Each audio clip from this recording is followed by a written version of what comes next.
Stivan's profile pic is Shinji? Oh, fuck yes. He's made a fan out of me. You are now a believer. I am a believer. And if he picks up, I gotta give him a cyber hug. Or just give him Yeah, hot cybers. I'm not sure which yet. either or. It's not Tuesday, but I think I can get away with it. You won't say anything, right? Nope. Fuck yeah. Well, rematch clause is alive apparently.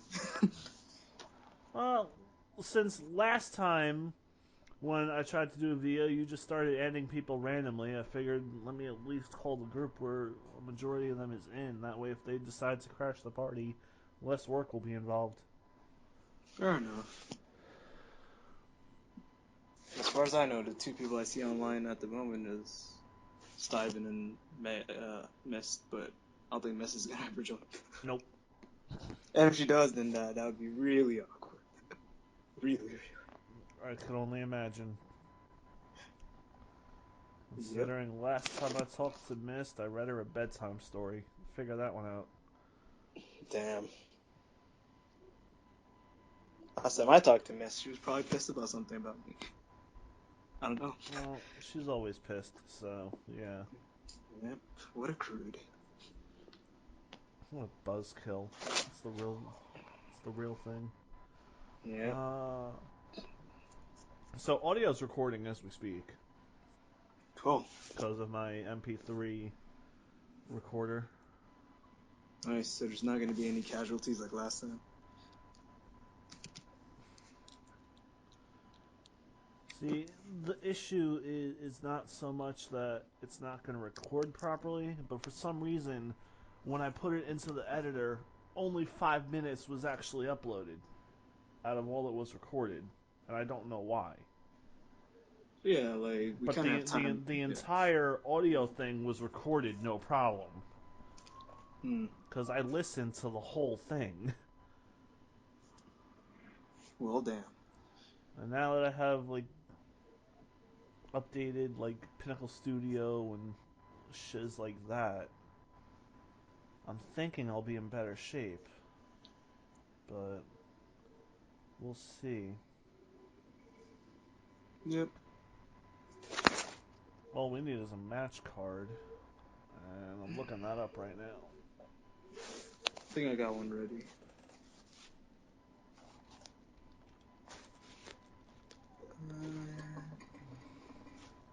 Lots of TBAs actually. Well, I hear they're going to be doing a traditional Survivor Series match too. That's one of the TBAs.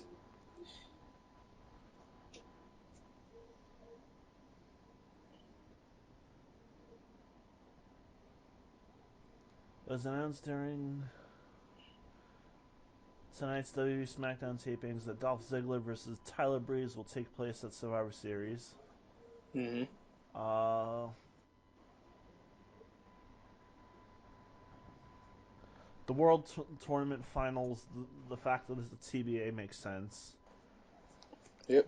The Survivor Series 5-on-5 makes sense that it's a TBA because WWE is too retarded to promote things ahead of time. So,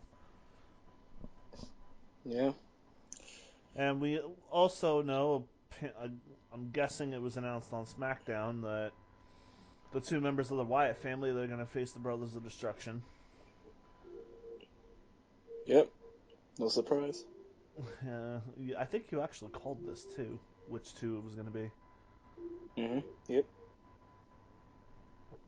'Cause Yeah, why would it even be Eric Rowan and Luke Harper when you have like Braun Strowman who's the unstoppable force and then you have Bray Wyatt who's the leader, you know? I know. Really, it should have been a 4-on-2, I know. no 4-on-4. Yeah. But what are you gonna do? Yeah. Hell, if you Well, if you really wanted to freshen it up, you could have had Taker and Kane teaming up with one of Taker's greatest rivals, as well as a new demon. mm, And I have no idea who the fifth person would be, but honestly, be like a hell of a reason to bring Shawn Michaels middle back. Shawn Michaels. Yeah, What the fuck? Because really, if you look at Yeah. all the people that Taker has faced over the years, Shawn Hmm. is really one of only a few guys that can actually still wrestle if he wanted to. Well, of course. You, Rock is busy doing movies. Batista's busy doing movies. Triple H is not gonna waste his time in a match outside of WrestleMania. So Yeah. who's left? Austin. Honestly, Austin, we know ain't showing up. yeah. But why do Who? you have to resort to the legends? That's what I want to know. Why don't you just make storyline sense of people who should be in teaming with Undertaker and Kane? I'll let you guess who I'm thinking.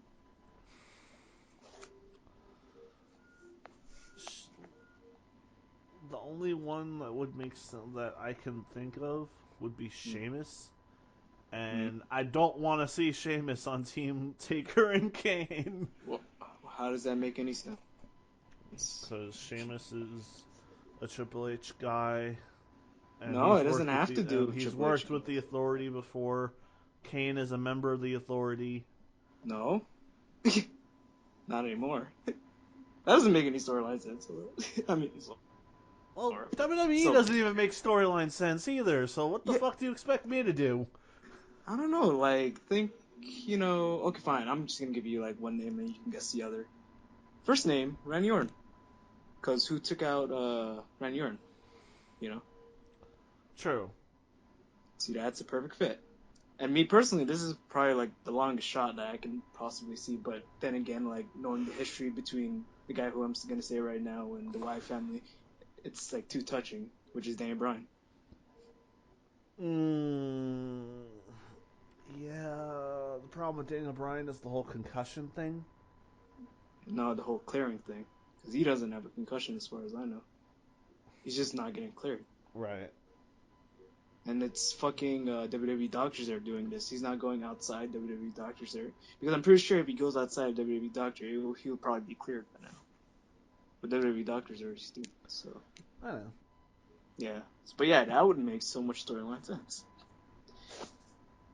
in my opinion. And that would be like an all-star team, in my Yeah, eyes. and then add But Finn Balor and you're set. yeah, add Finn Balor, and then I don't know who you add to the White family. But Finn Balor would be the third. Well, who you'd add to the Wyatt family? Actually, there are a couple names you I'd could say add to the Baron White family. Corbin. Yeah, Baron Corbin is one of them. Leo Kruger is the other. But Except yeah. Baron Corbin is more relevant. Leo Kruger, if they're gonna bring him back, I'd much rather them do an entire storyline focused on Adam Rose changing back into that Hunter type character instead of just like pulling an Eric Rowan return, out of nowhere and have it making no sense. You know? Yeah, I know what you mean.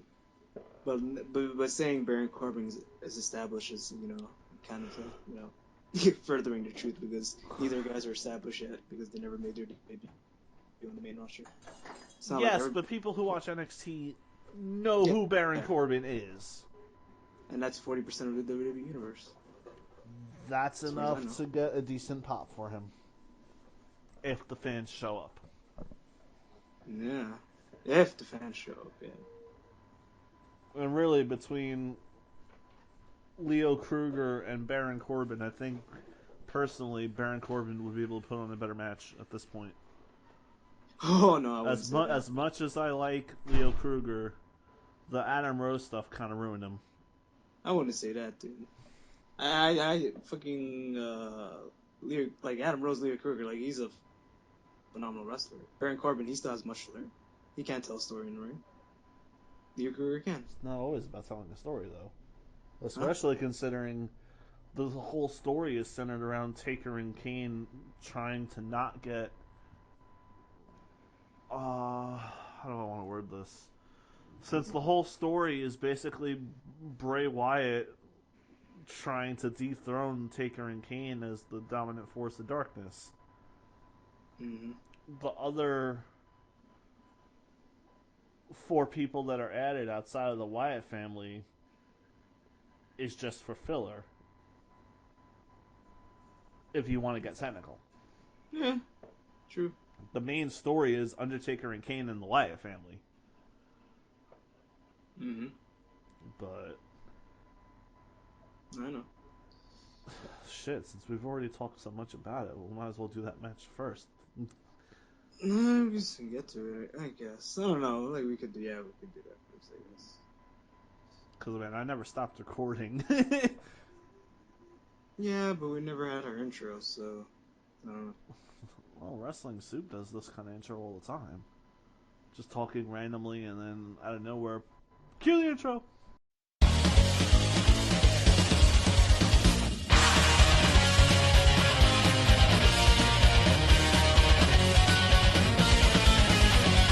Hey, カオスを照らすあの朝日のようにこのチャージ熱くいこうぜさあ進もうぜいつでも準備は OK 型破り変幻自在で重なり合う想いがシンクロして決して消えない絆になるからどこまでも強くなれる俺たちのライブ行くぜ激しく燃えるバトル行くぜピンチはチャンスだぜ行こうぜ起死回生絶対に諦めない行くぜ譲れない夢がある行くぜ必ずゲットだぜ行こうぜ手を伸ばして誰も知らない高みへさあ上げてくぜ100万ボルト立ち向かって共に行こうぜ夢の向こうまで It's true. It's true. I can't disagree about that. But yeah, The following okay, so, episode of whatever the fuck we decide to name this podcast is brought to you by Audible. For those people too lazy to read an actual book, now there is a service that you can just download, listen to your favorite book, and get back to a fapping. Audible. yeah. For all your fapping needs. And also, I'm pretty sure the name of the show is Pika and Silver with Friends, but there's no friends. Just us two. Exactly. All of our friends abandoned us for bigger and better things. Mm-hmm. Like Getting them. paid, getting laid, and smoking Gatorade. You can smoke Gatorade? That's fucking awesome. It's called Vaping Yo 2015. Oh. See, I'm too old. I need to learn from you whippersnappers more. Jesus Yes. Christ. Yes, you do. I say that and I'm only 27. How fucked up is my head? Well, 27, you practically had, like, you're practically old in WWE. You know, I'll be honest with you. Yeah. I was partially definitely afraid you were going to say that one of the people that would make sense to team with Taker and Kane is Mark Henry. I was going to have to smack a bitch. You think I like Mark Henry? I know you don't like Mark Henry. That's why I was getting ready to smack the shit out of you. No. I just thought about it, like, logically, but I don't know. They're just doing a regular tag team match, so I wouldn't really say this is even a traditional match to begin with. No, it's not. And that's the main reason why I don't give a fuck about Taker and Kane. Even though I'm still a huge Kane fan to this day, for some reason. I'm a Brothers of Destruction fan. Well, yeah. I love how they're on TV, like, And you can't even deny, as much as you like Kane was the most over in Brothers of Destruction. Back in the day or now? In general. But back in the day, that's a surefire, of course, but now, I don't know. I don't know. I thought they were equally over, to be honest with you. At least, like, Kane... I don't know, because when the Brothers of Destruction were really a team, it was Biker Taker and Kane. Yeah. And the reason why Kane was more over was because people did not like Biker Taker. If it was the Undertaker, like in his ministry slash the Undertaker that we all knew and loved, teaming with Kane, Taker would have been more over, without a shadow of a doubt. As True. good as Kane is, Undertaker will always be the more popular one. Yeah. Plus, he's been around longer. Yep. As evidenced by the fact that this fucking pay-per-view is celebrating 25 years of The Undertaker, and they don't even have the decency to put him in the match type that he made his debut in. So fuck you, WWE, for fucking up his anniversary. Woo! And we can all drink to that. I've got a cup in my hand right now. All we need is to hear the glass going. Yep. Close enough.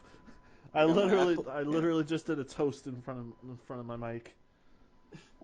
Were you drinking Budweiser? Sprite. Sprite? Oh yeah. It's a weeknight. We're sponsored by Sprite. You better make that plug right now before we get in trouble. Sprite, for the people who can't drink alcohol on a regular night, choose Sprite. It'll kick your ass. And that's the bottom line, because Stone Cold Pika said so. The fact that you cut out when it said so made it funnier. I'm not gonna lie. Fuck you, Skype, or unknown program that we're using to talk to each other. You said it. You have to plug it. This episode is brought to you by Audible. No, I already did that plug. Fuck you. Okay, then. You Shows how gotta, much we you care gotta do about the the Skype plug. Skype. Use it if you must. Use it if you can. But don't use it always, because it fucking lags. Speaking of fucking lagging, Stivan, after this is over, you and me have to have hot... Oh, fuck! God damn it! Literally, Stivan joins the call, and as soon as I start talking to him, he fucking disconnects. No, all I heard was, as soon as we were done with this, you do Skype. Skype, download it now. As soon as this is over, because you have one of my favorite characters from the Persona series as your picture, we need to have Hot Cybers.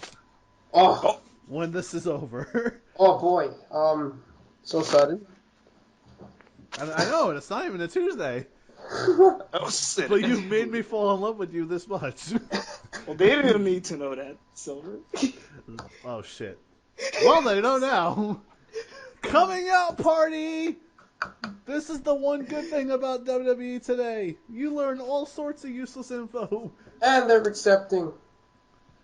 Did you know Raw's having the lowest rating of all time? Did you know that the reason why Raw is having the lowest rating of all time is because their ability to utilize writers and talents suck? Ha! Because they feel accomplished. They're feeling accomplished. Of what? We don't know. Their greatest historical accomplishment was figuring out that they could count to 3, as in the 1, 2, 3 kid. You know, I was actually more surprised that they started bringing back the 2 counts. The 2 counts. Well, the 1 count. I'm sorry. I was about to say they needed a gimmick for They Cena. need the 2 count, yeah. Yeah, they needed the 2 count for Cena's gimmick.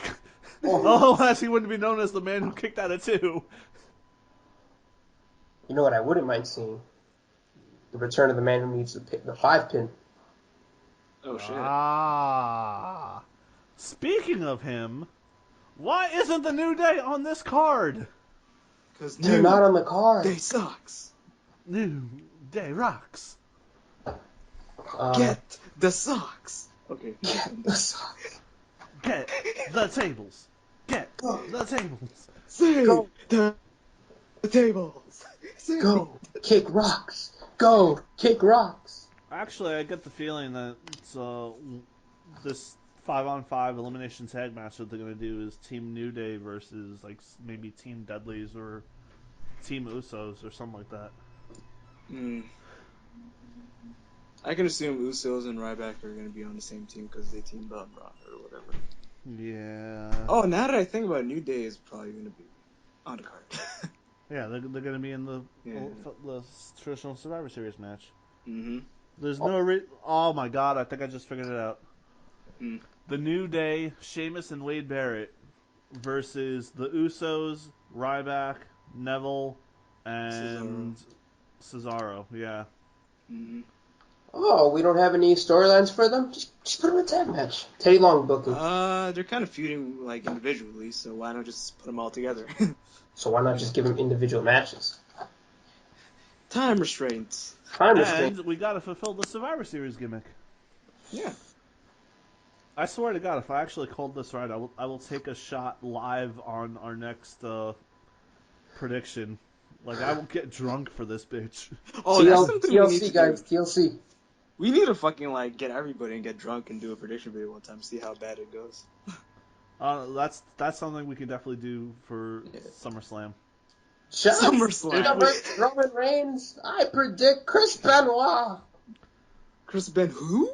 No, I'm serious. Especially if we plan on going to the damn event. Oh yeah. We gotta do review live drunk from hotel rooms. Fuck yes. Mm-hmm. I don't care how much the camera costs. We're doing it. Yep. And hopefully then we can actually have everybody, and I mean everybody. Well, it would definitely be you, me, Pete, Stivan if he wants to come. Yeah. I don't know about CC. He's still a little young.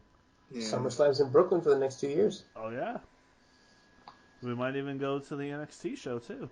Ah. Oh, that's the thing I'm paying my money for, honestly. If NXT comes back to Brooklyn. NXT's coming to Brooklyn. Yeah, because I'm like, if I'm going, like, I'm just gonna tell you the truth, Silver. I'm probably gonna go to Raw and then NXT. I'm not probably gonna go SummerSlam unless the card's like really, really good.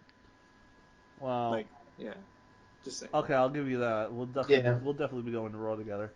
Yeah. So I can have the Saw Monster sign. You can have the Wrestling Super. I don't know which way are we doing it. Well, no, I have the Solid Monster sign. You have Alright, Wrestling Soup, and Peter has Don Tony Kevin Castle. Oh, man. Yeah. I got Turnbuckle Throwback. Fuck yeah. Okay, no offense. No, you can have a Breakfast with Blasey sign. Ooh. There you go. There you go. Alright, we covered. I've made my prediction on which teams are gonna go. Hope to God I'm right. Yeah, I said New Day, Sheamus, and Wade Barrett versus No, you said the team, but which team did you say is gonna win? the babyface team. Are you sure? Probably have like Cesaro be the last man standing, just because he's the most over person right now. Fair enough. I don't know if you guys think differently, but I mean, No. nah. Actually, you know what? Just to like spice it up a little bit and just make the discussion a little bit better. What about if they don't do the same old, and they freaking have like an inter-promotional thing where it's Team NXT versus Team WWE? that would be amazing. Mm-hmm. But who would be the 5 NXT representatives, and who would be the 5 WWE representatives? Ooh. All right, let's say for example, I thought about this a little bit for like the 2 minutes I'm thinking about it. Let's say they scrap the whole Tyler Breeze and Dolph Ziggler, match, and they make it Team Dolph Ziggler versus Team Tyler Breeze. Tyler Breeze can bring his NXT homies like Blake and Murphy. If they bring Blake and bringing Blake and Murphy means they bring Alexa Bliss, I'm all for it. Yeah, and then Baron Corbin and some heels, and then basically have like Team WWE's like a bunch of faces with like Neville, who else? Freaking Kalisto, Dolph Ziggler, and like I don't know, some people who kind of were like in NXT-ish, but it's Like NXT alumni. like yeah, exactly. NXT alumni WWE team versus NXT current, and surprise us all. In that case, can we have, instead of the Divas title match, can we have the 4 Horsewomen versus Paige and 3 other Divas? I think that's a In little too another much. Survivor Series match? I think that's a little too much, honestly. Why? Just because, I don't know, me personally. You already know looking for a forward. fact they're going to be chanting, "We want Sasha" all night. You might as well give them Sasha. Give them Sasha. But this is WWE. They want that. They want that caramel Samoan twist. And if you want to keep Sasha Banks a heel, you can have her cost her teammates the match. I don't know, like. Plus, When we get to the. And plus, it would be a good way to introduce Bayley to the main roster before she officially comes up.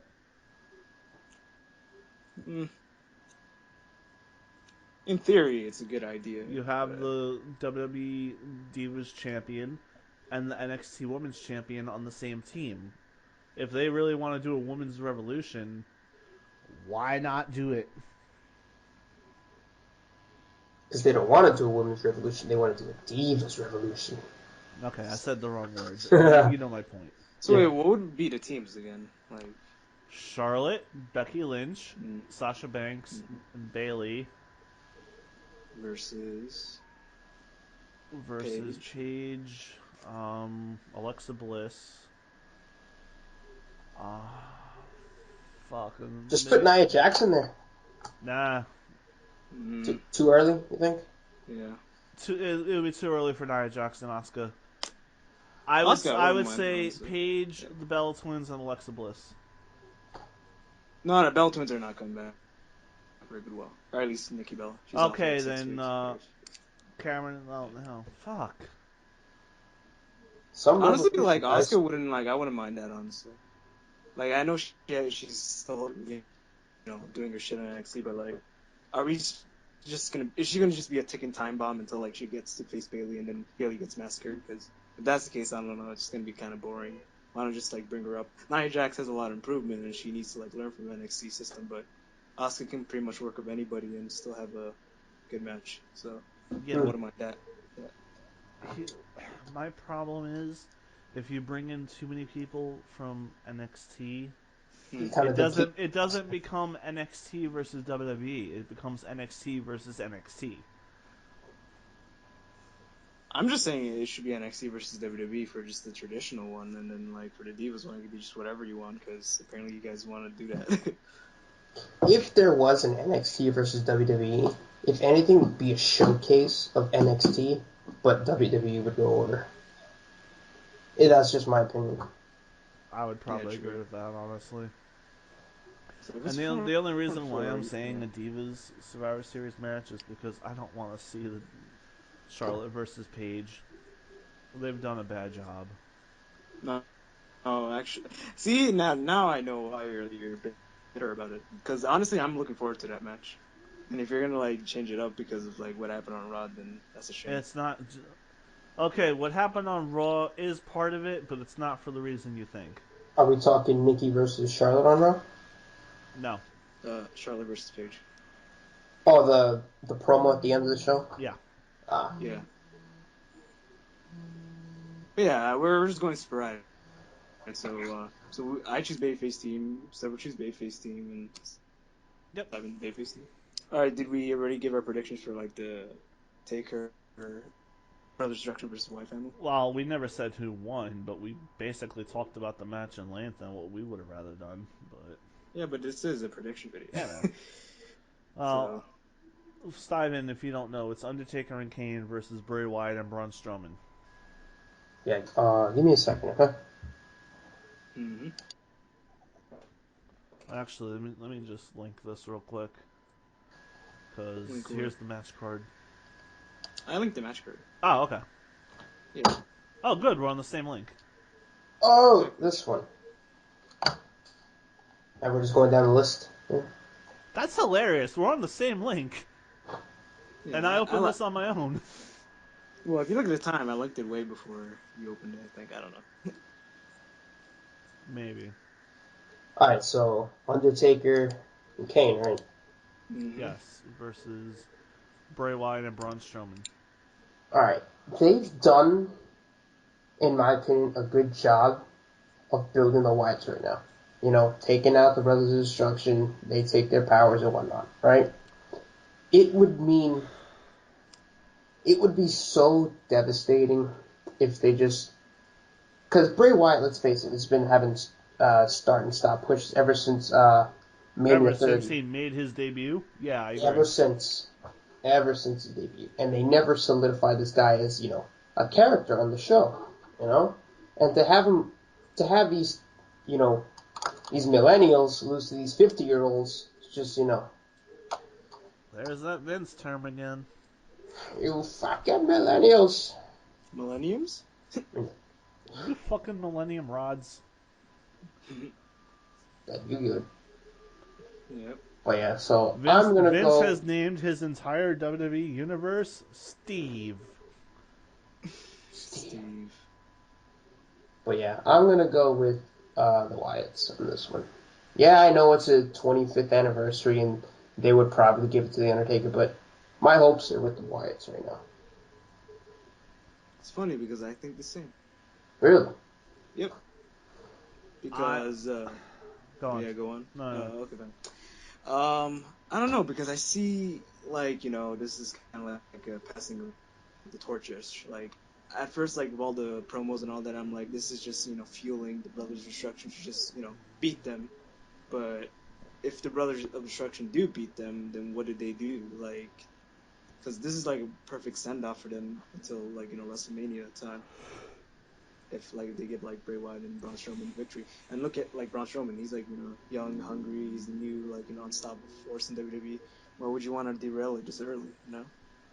Well, the only way they derail him is if they let him get pinned, honestly. No, in general, losing's losing. That's the bottom line from what I'm seeing. Losing is And losing, but from WWE logic, he was never pinned, therefore he wasn't made to look weaker. mm-hmm. Bray Wyatt was the weak one for losing. Braun Strowman, to my knowledge, still has yet to be pinned or made to tap out on WWE TV. Yeah, but I don't want to see that. I don't either. That's some stupid talk. Yeah, But some that's their stupid talk. logic. They're not gonna do that, dude. Because if you freaking have Bray Wyatt like eat the pinfall, it still devalues the Wyatt family in general because they are one entity. No, I agree. They are a faction, Like it's not fucking saying, oh, Seth Rollins got pinned in the Shield. That means Seth Rollins is the fucking like. What the fuck is that about? What the fuck? Roman Reigns is still undefeated. Get the fuck out of here. Oh, did you guys talk about Seth Rollins at all? No, we didn't. But I'm pretty sure everybody knows about it now. Yeah, exactly. Yeah, I know they should know, but like, Yeah. Honestly, like we were inputs. honestly, I was gonna bring it up when we talked about the title semifinals. Oh, Exactly. But let's do that. yeah, because there's no point in talking about it before we get to the title. I was just wondering Yep. how far you guys were. But yeah, I see it like passing with his torch, and so I gotta go with the Whites. What about you, Sue? Yeah, I like that. Passing the torch. Yep. As much as I would love to sit here and say that I agree with you, and I honestly do, but I know how WWE thinks. I can't shake this feeling that the Wyatt family is being used just to feed the brothers To what? so that Taker looks better when he goes into the Hall of Fame. So because of that, I'm going to have to say Taker and Kane win just because it's the 25th anniversary. And I can't see them letting the brothers lose on that anniversary. I just can't. As much as I would love to see it, I don't think it's going to happen. So I'm going Taker and Kane to win. Alright, but I'm just gonna say a little tidbit here. Like, what's the point of making Taker look good I agree. if he had a streak going for like how many fucking years? 21 years. Like I agree. that is his ultimate career highlight, and he's gonna go down in the Hall of Fame for that. He's not gonna go in the Hall of Fame for this. People are probably gonna forget this after 10 years. Pika, I agree with you, Yeah. but I can't see Yeah. Bray Wyatt and Braun Strowman winning this match because it's WWE. It's not fantasy booking where the fans will book things based on what they want to see. WWE has shown time and time again it doesn't care what the fans want. I'm not talking about what the fan wants. I'm talking about what's right for the business. WWE hasn't showed that they give a fuck about that either. Just look at what they did ever since the Shield broke up, and even before the Shield breaking up. The fact that they broke the Shield up is a sign that WWE doesn't give a fuck about doing what's right for the future. WWE makes their mistakes, but like some things that are too obvious to make a mistake upon, and I think this is one of those moments that they. Well, You mean like the mistake. entire build up to WrestleMania where the fans shat all inside Roman Reigns' mouth and WWE still put him in the main event of WrestleMania? Didn't give him the title. I'm talking about last month where you fucking said, Undertaker's gonna win the Hell in the Cell, and I said Brock Lesnar is gonna win because that's best for business, and guess what? He won.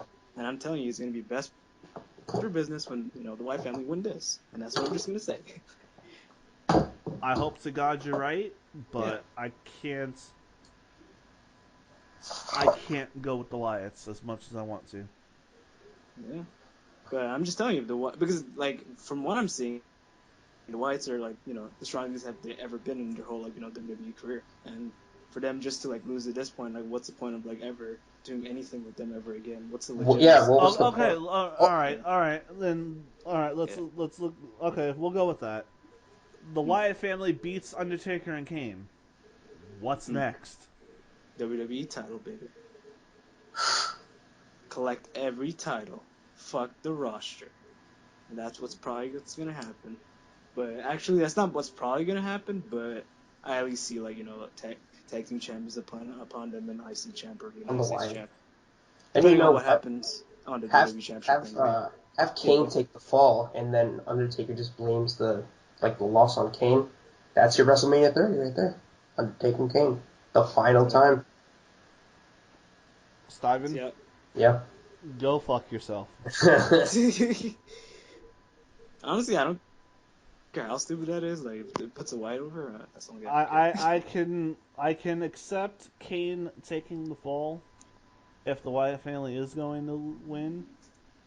But do not give me Taker Kane 3.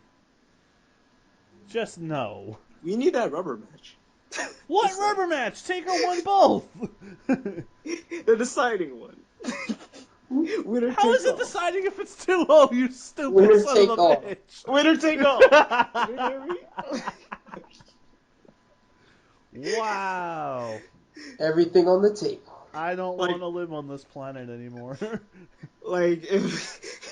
If Kane wins, he becomes the Phenom Demon Kane. The Phenomenal Demon Kane. Yeah, the Phenomenal Demon Kane. He's gonna win the fucking WWE title. Oh, shit. And if Undertaker wins, he takes Kane's mask and puts it upon himself to wear that mask. He takes Kane's pyro. When he raises the arm, his arms in the freaking. Just an entire gimmick change. Gets his face burned one time ago on Raw. Speaking of gimmick change, all right, let's say that the Wyatt family does win. Come WrestleMania season, I'm calling for a gimmick change. If Taker's gonna wrestle again, he better come out as the American Badass. You know what? Me being who I am, how Bray Wyatt was how I took the Undertaker's soul. Maybe he found another soul, and the American Badass would come out. Exactly. Thank you. That's what I thought was going to happen on that Raw. I was like, whoa, are we going to hear motorcycles? Are we going to hear rolling? Oh my god, I could just picture it. Taker coming out on the motorcycle. Who's on the back? Kane. By God, it's Kane! Kane's got the girl seat. Yes! That's gotta be Kane! I can just picture right now, instead of all that, you just hear the fucking motorcycle and you hear dun dun da dun dun da dun dun da dun. I want rolling. I want Limp Bizkit. And when Baron Corbin comes out, you hear Kevin Dunn going. Nah, fuck it now. Fuck that. Let him come out to Judgment Day. This is gonna be a Judgment Day. That's honestly the better Biker Taker song. I think it's called You're Gonna Pay. Big Evil. No. Well, yeah, it is called You're Gonna Pay, but Yeah. I've always known it as Judgment Day. Yeah. Honestly, I did like that song more than Rolling, but then again, And besides, Roland's copyrighted. You know, with at least with You're Gonna Pay, they won't have to pay as much. Because I believe that was made by Jim Johnson, wasn't it? Yes. There you But go. I'm just gonna say, like, if it's in 2K16, if they're paying the royalties for that, then why not have it on, Raw and SmackDown? Yeah, I can give you that. Yeah, that's the only argument I'm having. But, Okay. yeah. Are we done with Take Arcane on the Wyatt Yep. family? Yeah. Mm-hmm. Brother versus brother. Oh. No shit. Dolphy Ziggler versus Tylee Breeze. Tylee Breeze. Whoa. I will not stay on the show while you disrespect Tyler Breeze when I'm here, okay? I can't stand that shit, dude. I'm the biggest Tyler Breeze endorser of all time. I like Tyler Breeze too, but I just thought it would be funny. Oh, okay then. Just after I say future WWE champion, then I won't have a problem. Okay. I gotta admit, okay. when I saw him on SmackDown, Okay. I marked out, man. I gotta He marked out. marked out. I was like, Summer Rae's just there. It's like, I found the new man. It's like, wait a minute. Okay, let me correct myself. Let me do this properly. Mm-hmm. Hang on. Dolph Ziggler versus future WWE Tag Team Champion Tyler Tag Breeze. team champion. The fuck? Would you rather be say Intercontinental Champion? No, and not even United States. That's even worse. Fine, Cruiserweight Champion it is. There you go. Fuck.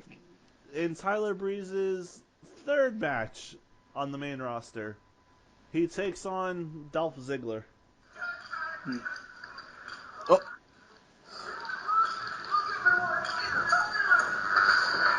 Tyler gonna win. I thought Cece came on. I was like, what the fuck? I know. I double checked the call. I did too.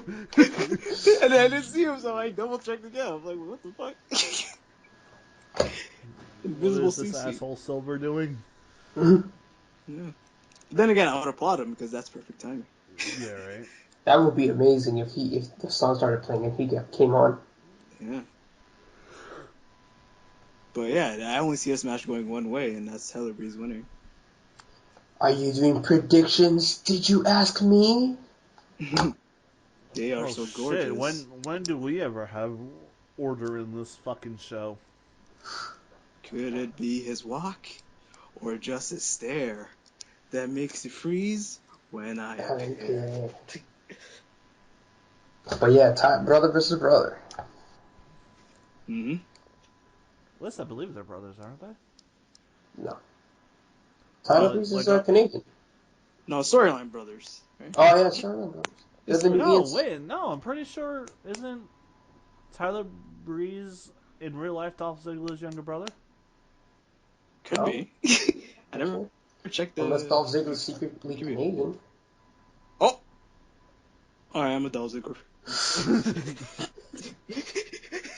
That changes everything. Well, I mean, never liked it. Yeah. Maybe it's like with my brothers. It's like same father, different mother, or same mother, different father. Who knows? Or fraternal brothers, or yeah. Mm-hmm. Yeah. So I'm just pretty sure I heard somewhere that they were brothers. If I'm wrong, I'm wrong. But and if you're right, you're right. Mm-hmm. I'm a little jealous that Pika has all these heroes, hometown heroes: Kevin Owens, Tyler Breeze, Sami Zayn. Yeah, I know. I don't got any. We don't have anybody. One's on the shelf. One's just debuted. One's the Intercontinental Champion. I mean, he's not doing too bad for himself. Yeah. Yeah. We don't have any hometown heroes, do we? Silver. And you could add two more heroes to that list: Edge and Christian, both on the shelf. So now he's 3 for 5 with his heroes being out of commission. 4 for 6 if you count Bret Hart. Oh my god! You know. Maybe Owen too. No, you're too far. missing one. Too far. And Yeah, that is too far. Okay, 3 for 7 if you count Jericho. Ooh. No, I mean you're missing one other Canadian. The Quebecers? No, Voldemort. the next up and coming Voldemort. superstar from NXT. Yeah. You know, he kind of resembles Tyler while having Ty in his name. You know, Niagara Falls, Canada. You know, Perfect 10. Ring a bell? No. Jason Jordan? No! Ty Dillinger! God damn it! Nobody gives a fuck about Ty Dillinger. Except maybe Will you. see. You will fucking see when you lose to the main roster. Everybody will be eating that 10 gimmick like fucking. Is Chad Gable Canadian? Kind of like how the main roster ate the 5 gimmick? Oh, wait. No. They Well, 3 ate wasn't that enough gimmick and made for it him. disappear real quick. It wasn't a thing. It was the thing in NXT. Well, god damn it, they don't do that anymore. I think it only happened to Big E. Now that I think about it. What, get rid of their gimmicks from NXT to the main roster? Yeah. Oh, and, wait. No, there's another thing that happens to NXT people when they move to the main roster. You touched on it with Big E. They get cast. Didn't he have another name like Big E Langston or something like Langston? that? Adrian Neville. Who's that? Antonio Cesaro. Big Tony. No, that doesn't ring a bell. Big Don Tony. Big Don Tony. Big Don Tony DeBlasi. I want breakfast with Blasey. I want breakfast with missionary. That's what I want. Mish. I want happy hour with numbers. That's what I want. Nom nom with numbers. Yes, I thought it was Fat Damage. it is. It's whatever called he wants. Nom Nom with numbers. It's whatever he decides to call it that day. Alright, screw that. I just want to be in a missionary position, honestly. Like that's probably the superior show. Never No, listened to it actually. The name says it all, dude. Like, he is the master of sex position. We got some missionary position, massive mish. Massive Mish. Like massive. Master Mishing. Yeah. Aww. Alright, this is so unreal, related to like what we're talking about right now. But did you guys see the latest Don Tony and Kevin Cashel show? Not yet. For Monday? Yeah. No, I'm only like halfway through Sunday's Solemn Monster. Yeah. Did you see it, Simon? No, I haven't. Yeah, I'm just gonna say right now, like Kevin Castle's like very, very irritating now. Like, I can't really stand the show with him. Before it was like Don Tony, but now I just can't stand Kevin Castle. Like I'd rather have John Draper than fucking him now. Ooh. John Draper at least has charisma. I'm not gonna lie to you. I see those wrestling shoots. So, Alright, Peter sent me his predictions, so I'm just gonna name his off when I give mine as we get to matches. So he says he's thinking the Brothers of Destruction are beating the Wyatt family, and he's saying Breeze is gonna defeat Ziggler. Oh yeah, that's what we were up to. So far. Right. did you tell him like the babyface team thing? Or No, he's not here for that. Oh, okay. He's only giving predictions for the matches that he knows about. Yeah. Oh, okay. And But back to the match. he didn't give a prediction on Ambrose versus Kevin Owens, but he did say who's gonna win the whole thing. So Yeah, we'll get to that whenever we get to that. But oh yeah, so we all agree Tyler Breeze is. Yep. Yeah, they've been keeping him Alright, looking so- pretty strong recently. no, Pretty strong, they man. really didn't. Yeah. Really? No, pretty strong. He lost his debut. You know, that's pretty strong. Wait, is that what happened? Yeah. How do you think Dean Ambrose got this far? Dude, I didn't even watch Raw. I don't even watch Raw. Dean Ambrose beat Tyler Breeze in the qualifying match, and then he beats who did he beat in the quarterfinals? Ziggler. Yes, that's right. Yep. I think what they should have done is instead of Ryback versus Kalisto, they should have done Ryback versus Dean Ambrose and then Kalisto versus Tyler Breeze. And then, have Tyler Breeze lose to Ambrose or whatever.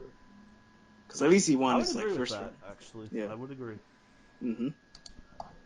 Even though they're trying to make Kalisto the new Rey Mysterio, and I kind of like that.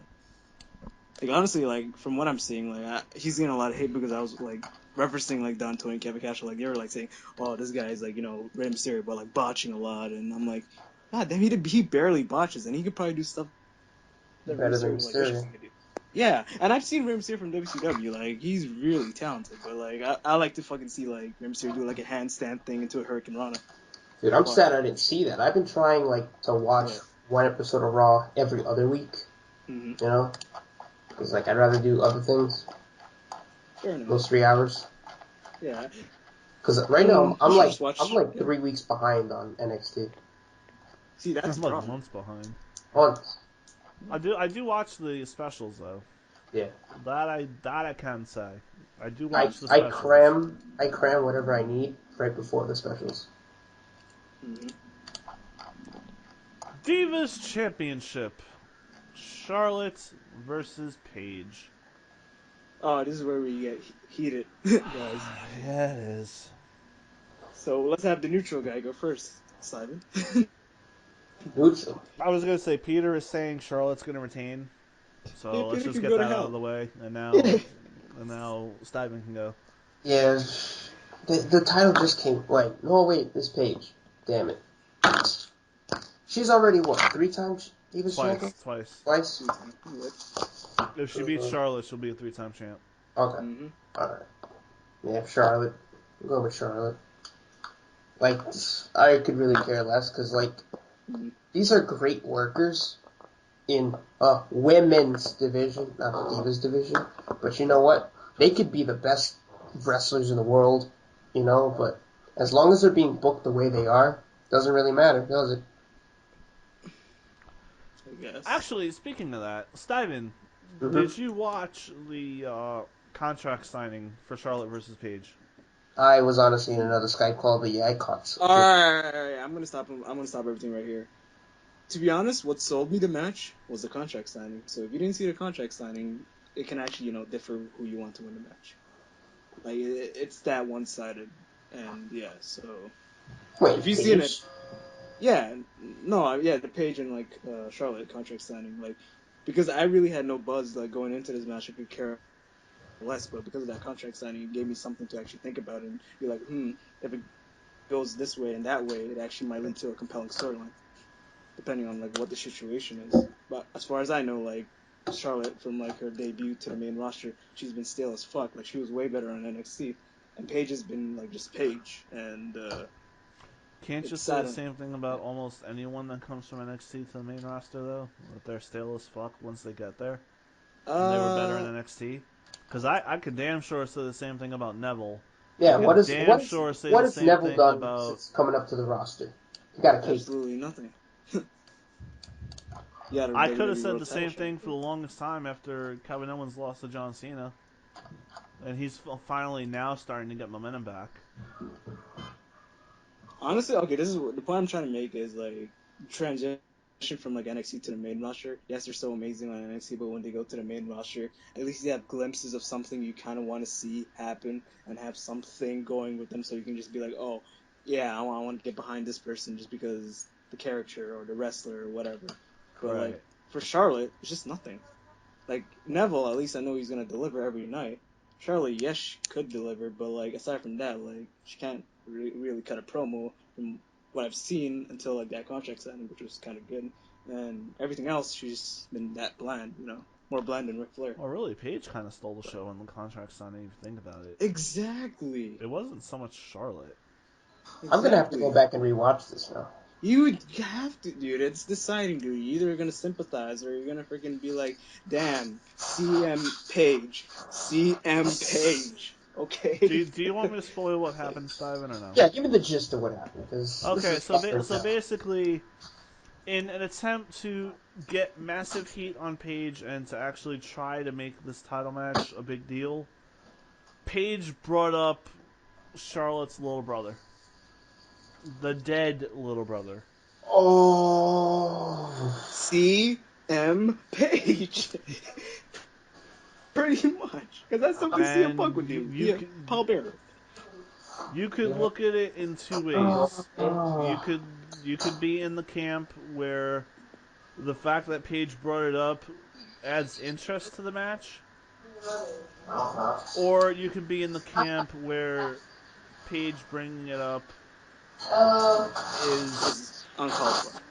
uncalled for and really fucking slimy on the part of WWE. Even if they got permission from the players to do it.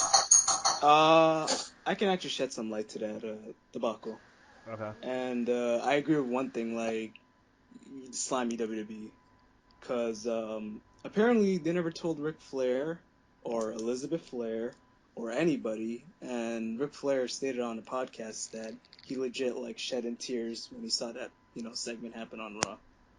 And the thing is, the only person, like, yes, I blame 100% WWE, but Charlotte agreed upon that, thing. It's not like Charlotte didn't.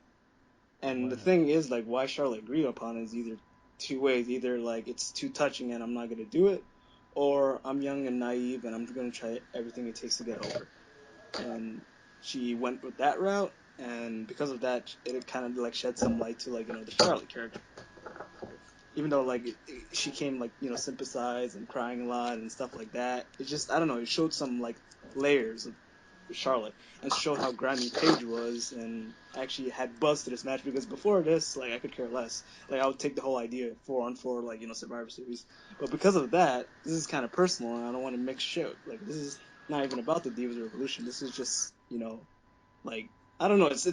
It's what they want to do with, like, Nikki Bella and Brie Bella, but, like, times 10 and actually have, like, some investment to it. And to, like, and the saying, like, to chase the heel is where the money's at, and that's why I kind of want Paige winning this. It's not even that I like Paige more. Maybe it does, maybe it doesn't. But when I see it, like, it's just if Paige does win, then the chase is going to be really heated, and it might actually shed light to the Divas division. So yeah. See, after hearing that, now it's like you'll want to see Charlotte go over. Yeah, you want to see, exactly. So my prediction kind of stays the same as what it was, but yeah. But then even after hearing that, you could see Paige winning as like,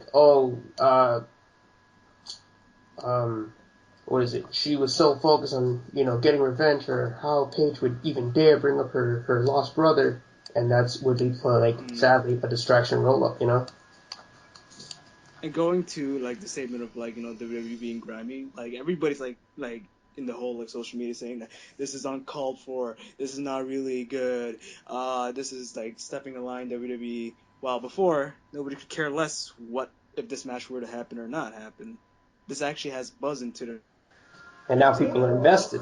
Yeah, people are invested, exactly. And I see it as a good thing, but there's some people who are going to be like, too far. And I'm going to tell those people, oh, what about that one time Randy said that he was dead? Oh, what about that one time CM Punk made, like, fun of, like, Paul Bearer when he died and, like, stuff like that? It's just the norm of WWE. And yes, it's not the right thing to do, but if you're going to use it for, like, storyline purposes to get shit over, especially nowadays with what they have for the roster, I have a feeling like this is the right direction.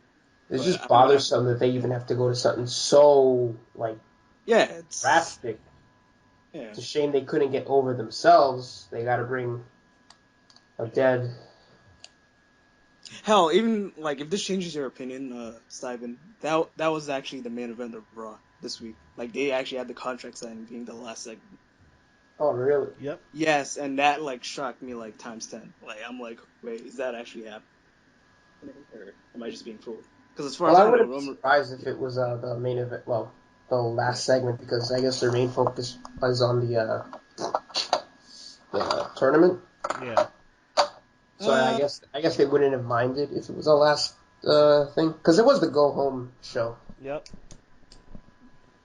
Mm-hmm.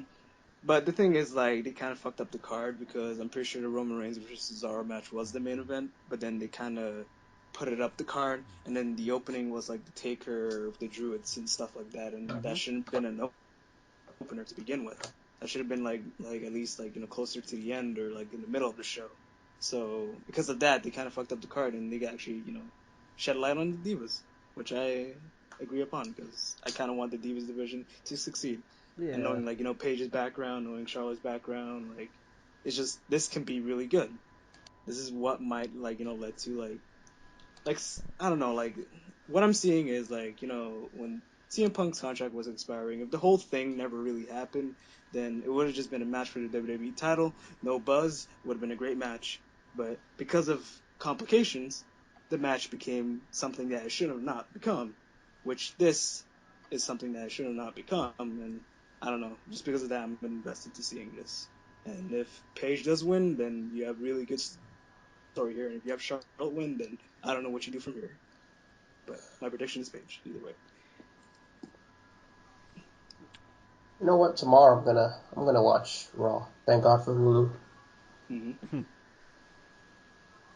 You were supposed to say thank God for the network, but meh. Oh, They don't put that on there, do they? I don't know. I think I haven't been on the network in a while. yeah. No, they put The last time I had the network. like they would put like this Monday Night Raw's episode like 2 months from now on the network. True. Wait, they put Raw on the network? Yeah, it's just Well, it's like very, really very behind. delayed. Yeah, That you Hulu can next is it day like a stream 6. thing or is it I think it's just a laziness where thing. you can It's like we're watch watching the pay-per-view on the network, except it takes them a lot longer to upload an episode of Raw than it does for them to upload the pay-per-view. Oh, wow, that makes a lot of sense. Said no one ever. Mm-hmm. But yeah, now it's your turn, Silver. How do you feel about that match? I am more on the camp that I didn't like the fact that they used the Flair death as a means to get Paige over, but I can understand why. I'll say this though, and it's kind of paraphrasing the Solomonster, but instead of it helping make me interested in the match, I'm kind of just like meh. Because if they ended the show with like Paige saying all that shit and then just getting away without getting into a massive brawl, I would be interested in seeing, is Charlotte going to be able to successfully get Paige back for all the shit that was said, as opposed to I saw the brawl, I basically saw the match. Saw the match. I no longer care if Charlotte gets her hands on Paige because she already got her hands on Paige. It's kind of the same thing like last week when Taker and Kane destroyed the Wyatt family.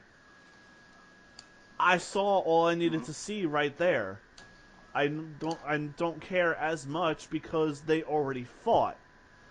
That's the big problem I have when they do stuff like this. Yeah, what was it? One example is the episode of Raw where Cena broke his nose, and that was your main event for SummerSlam. Yeah. I 100% get what you're saying, Silver. You should have the no touch law.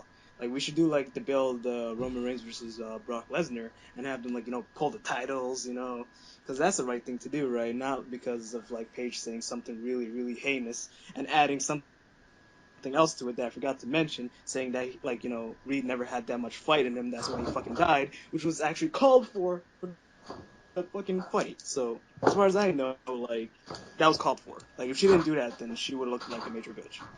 Just saying. Okay, you could have Charlotte try to attack Paige and Paige escape. Instead of 7 or 8 different pull apart brawls where you can already tell Paige looks like a bitch because she's getting her ass handed to her every single time by Charlotte. It's not evenly matched to where, you have interest in, ooh, is Charlotte's emotions going to let her win or is her emotions going to get her destroyed? The whole thing, once the fight started, was just Charlotte pounding on Paige with no offense from Paige whatsoever.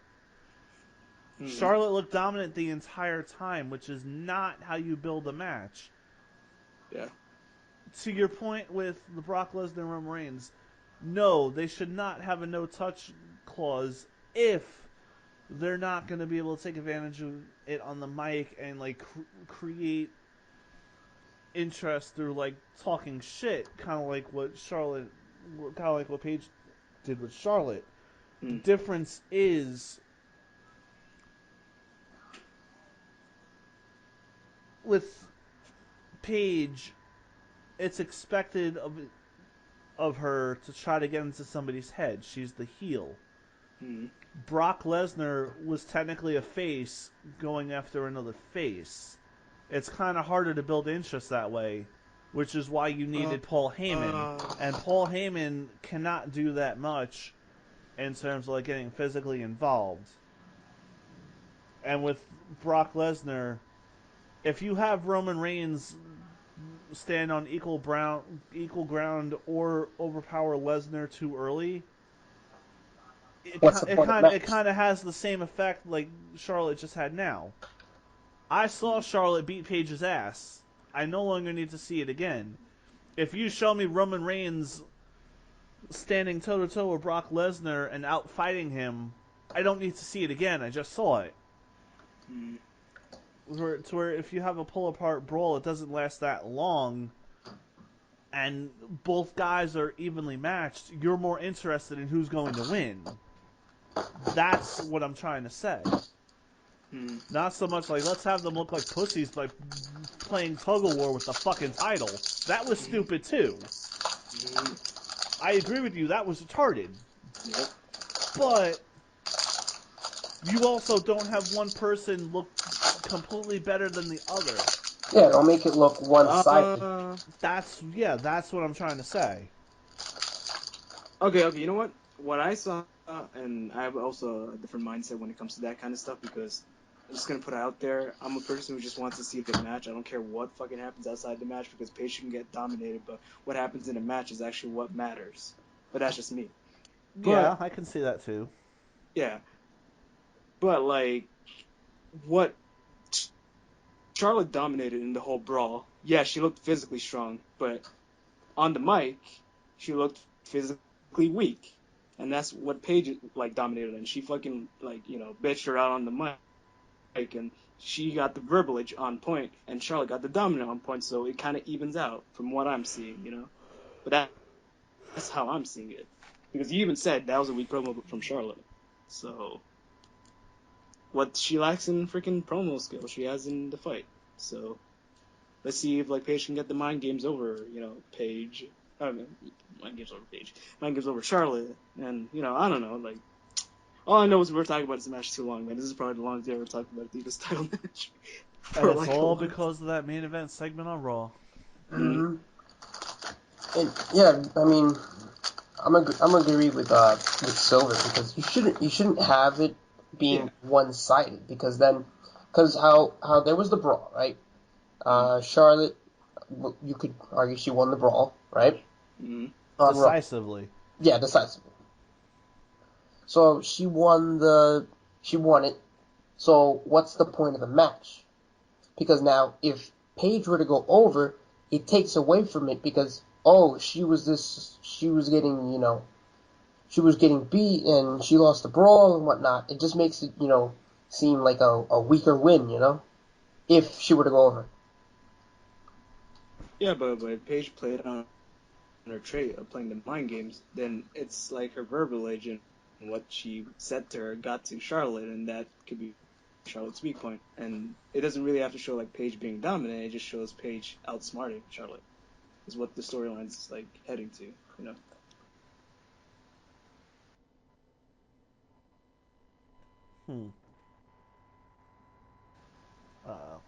I just want Paige to win. Charlotte is like too. It just that's what it is. But like, I'm giving like legit reasons why she should win. Like honestly, like beforehand, I'm like it's a toss up. Whoever could win. It's not really something really important. But knowing who Paige is and where she came from and how cool she is, I'm like, you know what? She kind of deserves to win the third title again, the third time. But at Charlotte's expense, I don't know. Maybe that's not the best thing to do. But if it moves Charlotte away from like the Divas title picture for like a while and then introduces Becky Lynch into the thing, that's something I kind of want to see, because we already kind of saw like, Becky Lynch versus Charlotte at NXT, but we never got to see, Becky Lynch versus Paige, and you know, see them tear the house and stuff like that. I just want like, you know, a moving progression. Right. But They've as known far each as other before WWE, correct? who? Paige and Becky Yeah, Lynch. yeah, exactly. Shimmer. They, I think either Becky was like a manager or like a competitor, and like Paige's mom was like, you know, a manager or something in the match, and they like had some cool tag team match at an all women's promotion. But that's besides the point. Mm. This is the major leagues here, so yeah. But to like end the whole debacle, like I'm pretty sure you guys are just gonna go with Charlotte Mm-hmm. in this. Yeah, I'm gonna be the odd man out in this and just go with Paige. But either way, if like Paige does lose this, then it just goes to show like Paige will like, you know, likely lose throughout everything. You kind of have pretty to like much. get some, yeah, and I don't like that shit. If you're gonna, I don't know, I just don't like it. Like if it's somebody I like too, I just don't like that shit because they have potential. It's like Well, I Cesaro mean, losing. you You also know? have to look at it this way. Yeah. Charlotte only just won the title. This is her first real challenge. Do you have Mm, her lose the title early and show she was not a very good champion? Or do you mm, keep her looking strong for somebody like Sasha Banks to beat her in the future? Who is the most over diva right now? I'm sorry. fair enough. Fair You enough. can look at it that way too. Fair enough. But we've already seen that match before, and I know. it's just it's lukewarm. It's lukewarm to me. But yeah. The But so, no, WWE I was World Title Tournament semifinals. finally. I'll be right back. I'm gonna let you take over, Pika. Oh shit! Whoa. I got the power.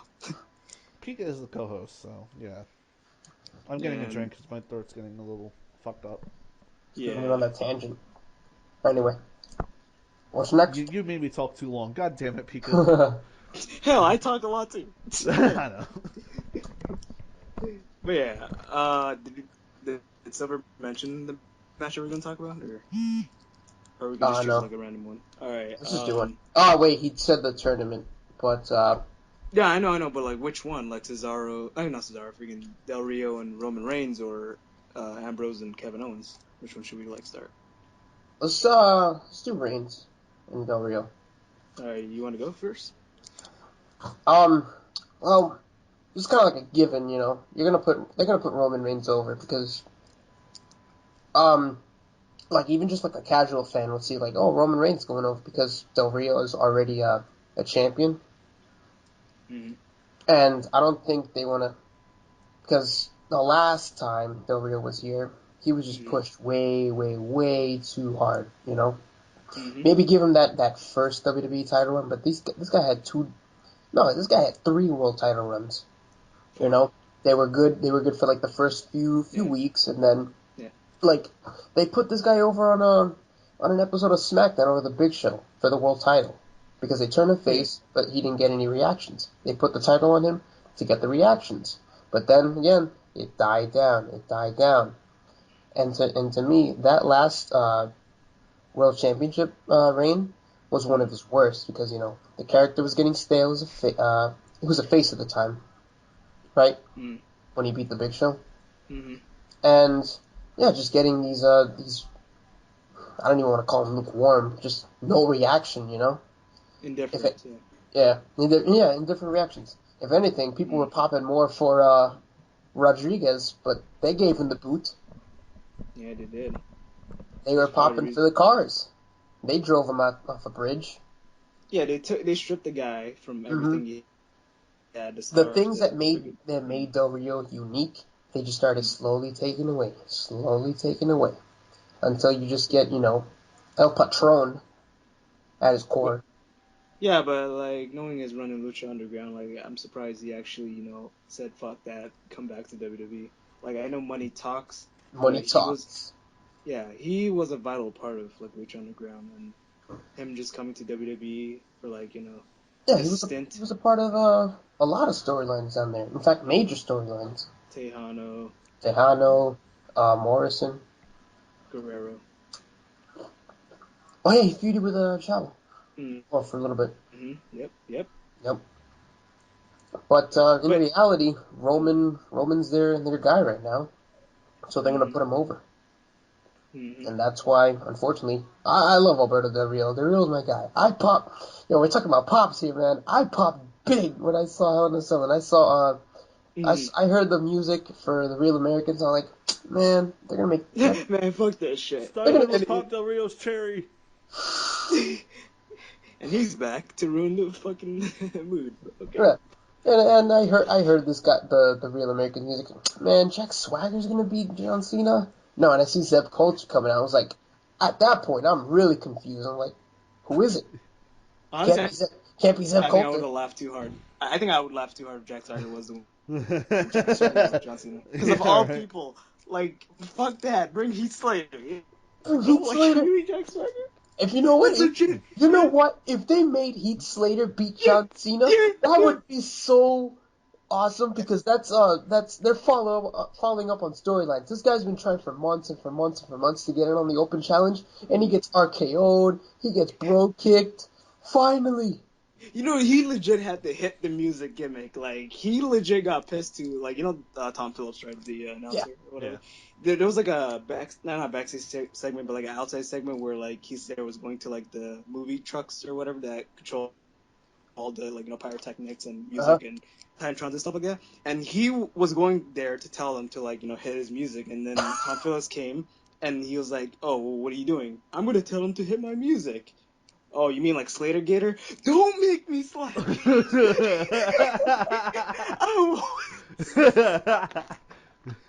I legit lost my shit. Slater Gator was over, but still, he got pissed. He's like, the one-man band song. And yeah, like, and plus, if John Cena were to lose to, like, Heath Slater, that would be, like, you know, the biggest loss in John Cena's career, honestly. Now I think about it, because Heath Slater's, like, beyond job. Like, you know what? Mid-Carter at who best. Who can John Cena lose to, and it would be, like, a real dent in John Cena? Heath Slater. Kevin Owens. Kevin Owens. Yeah, but look where he is now. Yeah. John Cena's gonna be back to where he was. Kevin Owens is just gonna be mid-card. Granted, it's upper mid-card. Yes, but when Owens debuted, he was the minor league champion. Right. That's not that big of an accomplishment by WWE standards. For he was a glorified, like, mid-card jobber. Right. If you want to get technical. Mm-hmm. For him to come in and on his very first match beat the 15-time champion was huge. And a big blow to Cena. So big of a blow, in fact, that WWE made Cena beat him 3 times in a row just to make up for it. I think 2 times. You get the point. Yeah, but you're just exaggerating. I like being technical about that because it's my boy Kevin Owens. Hometown boy. Yep. Yeah, but like, if Heath Slater were to beat John Cena, imagine how many times Cena would have to win just to get his momentum back. I could care less, honestly. Because the thing is, what finisher is going to be the finisher to beat John Cena? Because you know Heath Slater, he has so many finishers. Like, it would be monumental, dude. He hits the bass drop, he kicks out. He hits the other bass drop, he kicks out. And then the third bass drop, it'd be over. I saw like a random episode of Superstars. Like, how many moves does this guy have? Exactly. Like, I wish DC was on the call because he's a bigger fan of Heath Slater. He knows all his moves. Like, he does, like, the educator, the sweetness, the fucking, I don't know, he does all this quick. I think he pulls a leg lariat in there. A leg lariat, exactly.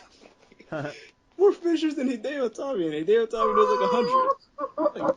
Like, yeah. Yeah, why is it called a finisher? Like, because it's the only move he hits in the entire match. Honestly, I'm sorry. Yeah. Was I right? Yeah. Sucker. But yeah, just end the Heath Slater talk. Like, I would legit like mark out because of, like, you know, Heath Slater's theme song contradicting his whole, like, gimmick. Like, the intro's like, I'm just one man. And you still got 3-man band in there. Yeah, and then, baby, not us 3. We know just where he's at. Like, I would legit lose my shit. You know what I Well, would yeah, mark out the- more yeah. for instead of Heath Slater? What? The Hype Bros. Hype Bro. Oh, If Which one? Zack Which one? Ryder came out with the Hype Bros theme and beat John Oh. Cena. Oh, shit. Oh, because you heard that theme song and it would be Yes. ridiculous, right? Yeah. Yes. Yeah. Yeah. I don't know. So I know It's, you guys are talking about Roman Reigns versus Alberto Del Rio. That's how much we care about the match, by the way. We don't. Exactly. telling you, Del Rio's my guy, but it's going to be Roman Reigns. I want to say two things about Britt Rio before we move on from this. Mhm. Like you mentioned, it was boring for him to win the world title with a Big Show because it didn't really matter. But the thing is, they never really should have turned him face to begin with. He should have just been heel throughout the whole thing. Because The guy has said it in. Oh, Hmm? no, I was just gonna say the guy has said in interviews that he wishes he could be a heel for the rest of his career, and you know what? I agree. 100%. Yeah. Because look, this is how you know the face turn was pointless. He turned face. I mean, he turned heel from Dolph Ziggler cashing in the Money in the Bank. Like, what the fuck? Like, how does that even work? It was a double turn, and it was pointless. And the thing is, and this is me contradicting myself. Like, right now, maybe the right thing to do is have Del Rio as babyface. Because when he returned, everybody was behind him. Nobody really said, oh, it's Alberto Del Rio, what a snorefest. They fucking said the C's. They freaking had this, they had that, and he had the whole fan support. And he still had the fan support against, Neville or whatever people he faced on Raw. And then they just do the whole Mexican-American thing, and then, oh, I'm heel. Yeah, respect that.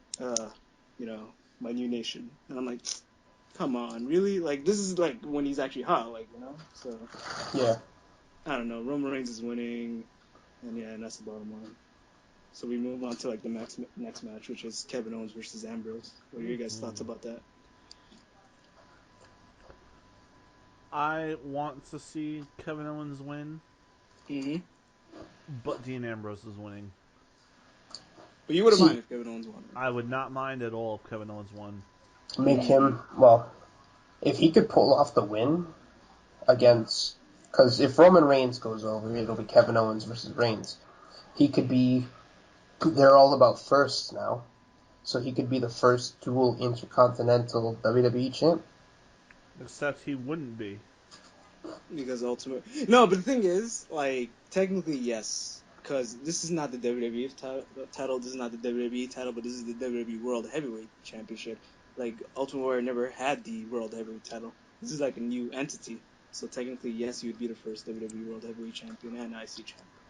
It's like having 3 titles at once. Just like. Yeah, just a bit. Yeah. Revisionist history can go fuck itself. Yeah.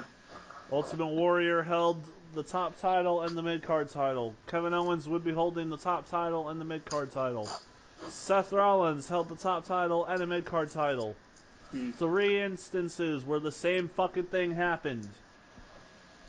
Now this WWE can go fuck itself if it wants to use the first time ever shit.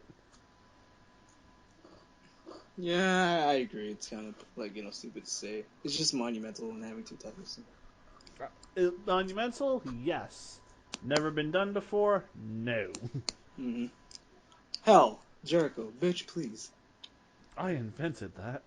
He did. Honestly, he did. That's not even a joke.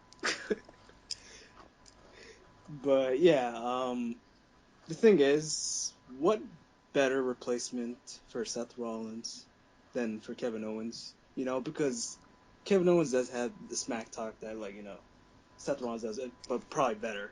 And I agree. He does have the work rate that Seth Rollins does. Honestly, he's it's just not better in the ring than Seth Rollins. That's the only problem. Oh, he's good. He's good. He's definitely good. Alright, you know what? This is where we legit fight. On call. Legit. I'm not taking anything away from Kevin Owens. Fight, Pika, fight! Alright, Fight, Pika, fight! Alright, I'm just gonna say it like this, just to calm the mood. Does Seth Rollins have a match of the year this year, or does Kevin Owens have a match of the year? Kevin Owens only has a match of the year because he beat John Cena. No. You can't even say that shit. Okay, you know Seth Rollins, amazing, dude. Like, honestly, like I feel really bad for him because like his work rate's phenomenal. But honestly, like the flashy moves he does, the only thing that really catches my attention, which is kind of similar because Kevin Owens kind of does something like that, but it's like when he goes to the superplex thing, but he does a superplex into a Falcon Arrow thing or something. Right. The Falcon Arrow, that's the best. Yeah, and then freaking Kevin Owens does that like fisherman thing where he like rotates, and it's kind of like like two cool top rope moves. Right. But like honestly, like Kevin Owens has like the go home driver, the package power thing troll thing move. I don't know. He has like Pop-up all power these like bomb. the package power driver troll move. Oh yeah. Yeah, he has The that. not package pile driver. Yeah, not the package power driver, but even though it's in this moveset in 2K16, it's his finisher. But yeah.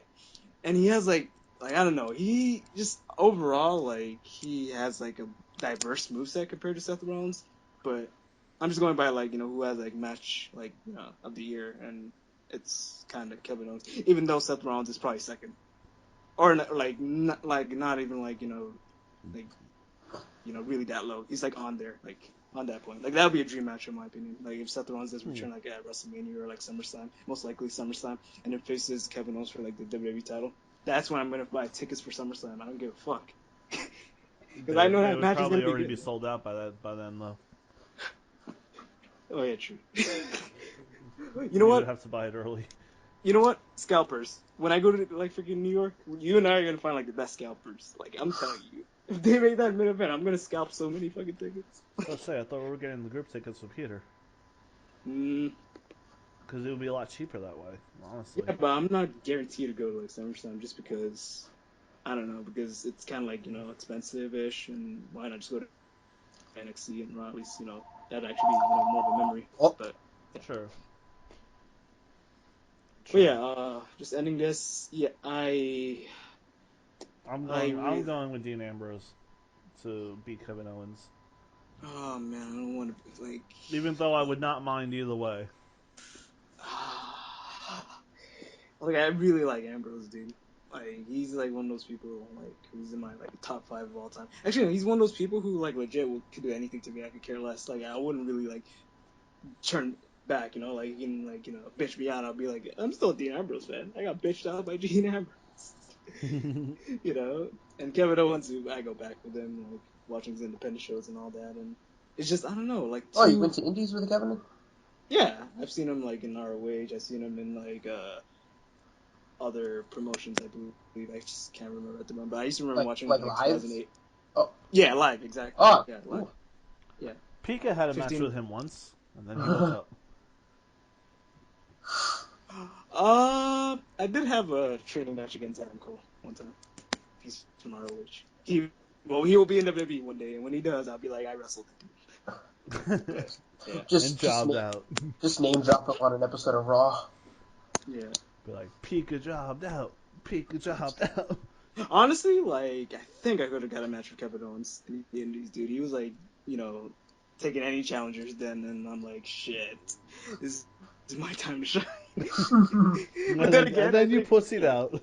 I did pussy out. Package pile driver, I'm not selling that shit. I'm sorry, dude. Like, that will fuck up my career before I could ever make it to WWE. Just saying. But now I'd face him. Like I don't care about that Powerball. Like probably break my vertebrae, but Vertebrae. yeah, vertebrae. Yeah, exactly. But yeah, I'm going with Dean Ambrose. Yeah, Dean Ambrose. All right, what else do we have, Silver? I just if Dean Ambrose is winning and Roman Reigns is winning, yep, then the World Title Tournament Finals would be Roman Reigns versus Dean Ambrose. So it's not vacant versus TBA. God damn it! God damn it! Well, it would be TBA versus TBA, and then vacant would hand the title over to the winner. Yeah, but what happens if like TBA versus like vacant, and then like Sheamus cashes in? You never really thought of it would have been TBA versus vacant if Roman Reigns accepted the Authority's offer. Oh, because Reigns would have been vacant. Okay, now you bring that up, right? Am I wrong? He technically would be, because he would technically be holding the title since he was the number one contender. I'm not arguing with that, but I'm saying you bring up that right now.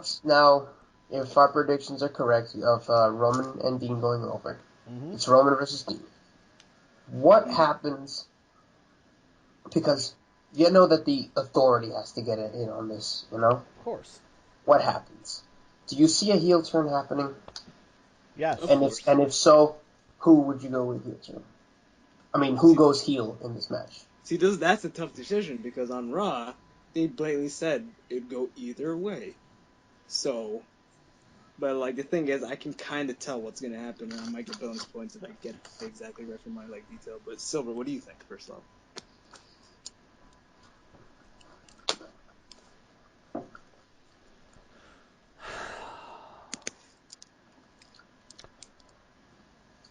If WWE was smart and wanted to think long term,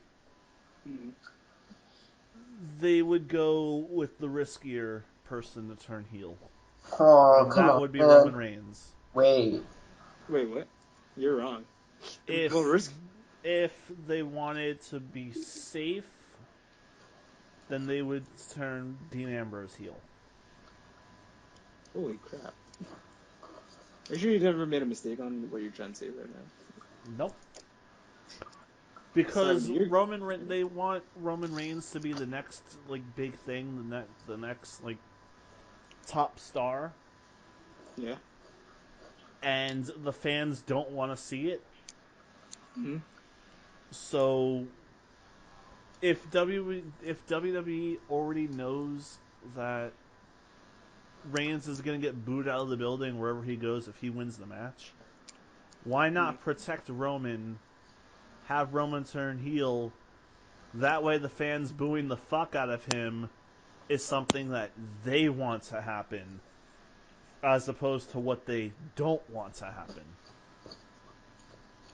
Mm-hmm. Yes, he'll be taking a hit in terms of stock, but you're building him long term, so that when he finally does go babyface again, it'll be what the fans actually want, and it'll be better off for him in the future. Turning Dean Ambrose now sets up a better storyline for Roman. This is now two brothers that have stabbed Roman Reigns in the back. I'm going to get revenge. I'm going to fuck both of you up and then get the title my way. Which keeps Reigns face, but also doesn't give Reigns the title, which the fans don't want to see. They do not want to see Roman Reigns as champion. Mm-hmm. So the safer bet would be to make Ambrose the heel champion and have Reigns chase him. The riskier yet better long-term plan would be to turn Reigns and have Reigns be the champion that the people don't want to see, and have the baby faces chase the heel that way. That's what I mean by safer versus riskier. I don't know if you guys agree with me on that or not, but those are the two ways I can see it going. And of those two, I would rather see Reigns win the whole thing by going heel, as opposed to Dean Ambrose going heel and screwing Reigns. Because Ambrose, I would rather cheer than Roman Reigns. You guys can chime in however you want on that.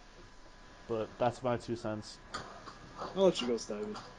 Okay. See, out of the two, I would turn Roman Reigns heel. Now, I say that because they want to make Roman Reigns their new John Cena. So right? Is that fact? You're essentially copying what I'm saying. Okay. Whoa. Whoa. This is his open mic, okay? Whoa. There's no plagiarism here, okay? No, it's no plagiarism, but so far he's said everything I've said. I've only said two sentences. Yeah, don't say copy shit. Respect go, the mic. go ahead. But anyway, you turn Roman Reigns heel because what happens to Roman Reigns now? What kind of reactions does he get? He gets mixed reactions, right? Mm-hmm. Already, he is getting the same reactions that John Cena would get, right? How did John Cena start out? As a babyface. Everyone booed John Cena as a babyface. They turned him heel. Everyone. Can I correct? I was about to. Yeah, actually, you're right. I was going to correct you and say that Cena started out as a heel, but no, you're right. Yep. He started out as a face. They hated the face. He was a heel. Yeah, he had his you're a heel, but you know what? He was an interesting character, and Roman Reigns could go down the same route. I'm not gonna count him being being a heel in the Shield. This is Roman Reigns as a single competitor as a face right now. Everyone's turning against Roman Reigns as a face. You know, giving him the boos in every other the major cities, right? Have him turn heel so then he gets the appropriate, response from the crowd. And because wasn't Ambrose supposed to reportedly be the guy for a while? Mm-hmm. Right? Yeah. So have that. That 2-day push or whatever. I don't know. What did I say last time we were doing reaction? 2-week push. There you go. The 2-week push, yeah. Yeah. Big push. Yeah. Something like that. Yeah. What was I saying? But Ambrose being the guy. Yeah. Yeah, Ambrose being the guy. Have him go after Renegade Roman Reigns. Renegade. Because Roman. That rolls off the tongue. Yeah. Mr. Buy-in. Mr. Buy-in. Hey. Yeah. Yeah. Have him go. Don't. What they shouldn't do when if they turn Roman Reigns heel, don't associate him with the Authority. You know? Mm-hmm. Now we're getting different. What up?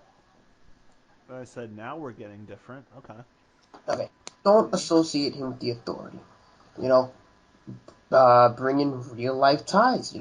Have his bodyguards be the Usos. Yeah. Or even who else is on the roster? Tamina.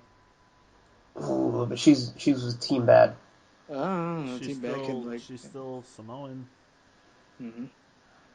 Well, this is and, amazing. You still have Naomi. Isn't she married to one of the Usos? Oh yeah, exactly. Yeah, that works. Yeah, I can see it work because that's fantastic. Can fantastic. split, But that's fantastic because then you could have the new Samoan regime or something. With the black girl, sure. I like to call it Roman Empire. The Roman Empire. Yeah, Roman Empire. Yeah, and then use this and build it till like the Royal Rumble or something. Mm-hmm. So build it for 1 month.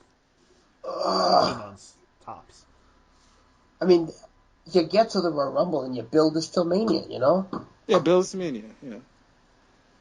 Doesn't necessarily have to be 1 month. Well, I mean, Like have this develop until Royal Rumble, until they're like established as this guy's the heel and this guy's the face.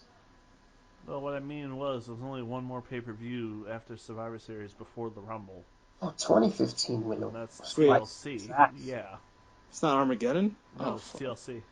God damn. In your house, Armageddon? Nope. In your house, Armageddon. There's TLC. Oh, technically 2 if you count the NXT special. If you count count the NXT special, then there's 2 pay-per-views before the Rumble. If you don't, then there's only TLC. Cheap plug. Watch that London special because It's in London. It's gonna be off the chain. It's gonna be off the chain. That Eva Marie versus Bayley match, dude. That's gonna steal the show. I'm telling you guys. But yeah, have Roman. They're gonna sell out sleep comfort beds all over the arena once Eva Marie becomes champion. They're gonna put the fans to sleep and they'll never wake up. You never know. By that time, Eva's gonna kill you. Eva's gonna kill you. Eva might actually, improve. I don't know. Eva's gonna coma you. Eva's gonna coma you. Coma you. Coma. Yep. Yeah. He was gonna come on you. Wait, come on, Nikki. Wait, no. Oh. Oh! I see. I see what you did there, you son of a bitch. I'm a cheeky bastard. Mm. But Spread yeah, those cheeks. Roman Reigns. Yeah, my Roman Reigns is my pick. Spread those cheeks and let us break it down.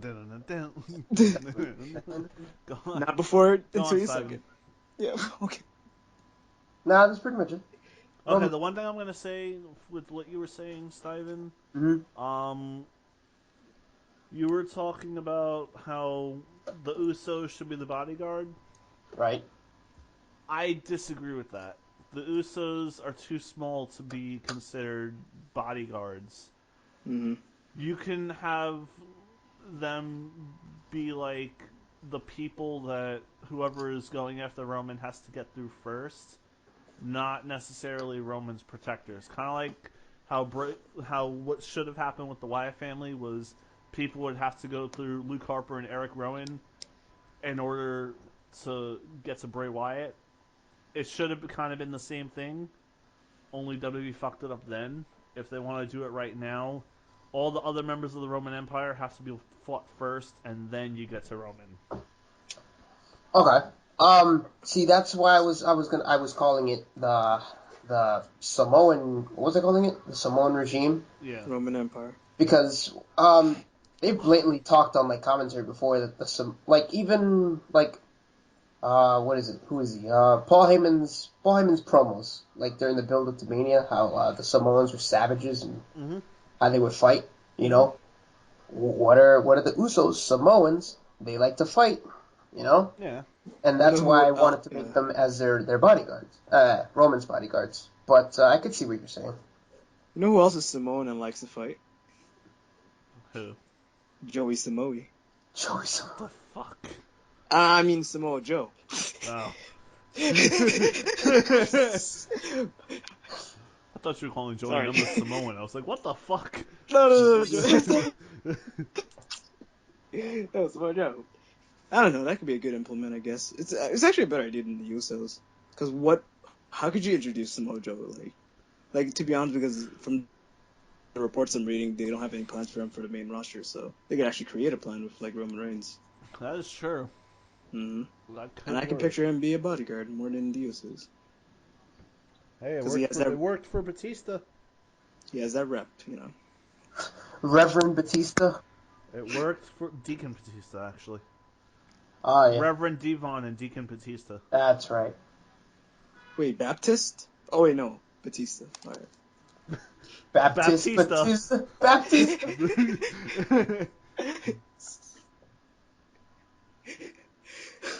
Bautista, Baptista. Baptista. I think we're fucking high tonight. It's kind of like Don Tony's Yakika, Baptista. I don't speak Japan. I don't know Japan? how to speak Japan. I don't speak Japan. What was the other one? Some sake, maybe see a couple hot girls, maybe have a little suki. Get some suki. Like when I see some hot Japanese bab, I'm gonna be like, hey. Well, hey, But yeah, I don't know how to speak Japan. Mm-hmm. Alright, so are you done, Simon? Yeah. Alright. Pika, go. I'm just gonna summarize what you guys said, and Do you have anything to add to what we said? No, I'm just gonna say my viewpoint. I like that you brought up Joey Samoa. Yeah, Joey Samoa. I forgot about him, honestly. Yeah. So did I. But then again, I didn't follow him on the Indies, so. And Yeah, yes, I consider TNA an indie. Sue me. That's what I thought you were going for, like, he disappeared for, like, 6 years when he was in TNA. I was like, where'd he go? Alright. TNA is called everywhere. Everywhere. Everywhere you look. What do you see? Underwear. Anyways, like... Those tiny whities. Can it's over. Enough of that shit. But Nobody got time for that. Ain't nobody got time for that.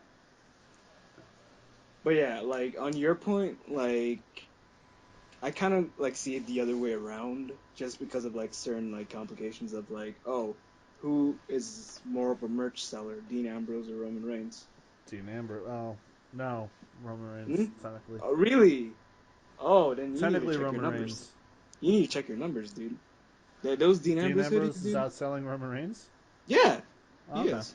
I He is. don't pay attention to the numbers. Those hoodies Hey, are flying off the shelves, man. yeah, he is. Yeah, Those only the DA hoodies. shirts. What about the rest of the merch? Everything, dude. People freaking buy like Dean Ambrose like armband thingies, like the wristlet thing he Ooh, wears. armbands! Yeah. And then that wife beater, dude. Like, in case you're gonna beat your wife, or I don't know. But yeah, he outsells, mostly because his merch looks better than Roman Reigns. I just gotta say that. Well, That yeah. weird spider thing.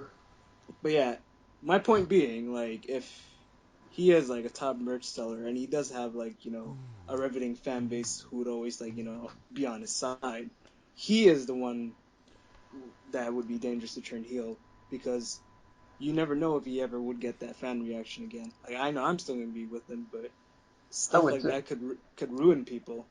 But for Roman Reigns, honestly, through his whole career, and I don't care how WWE sees it, but this is how I'm gonna see it.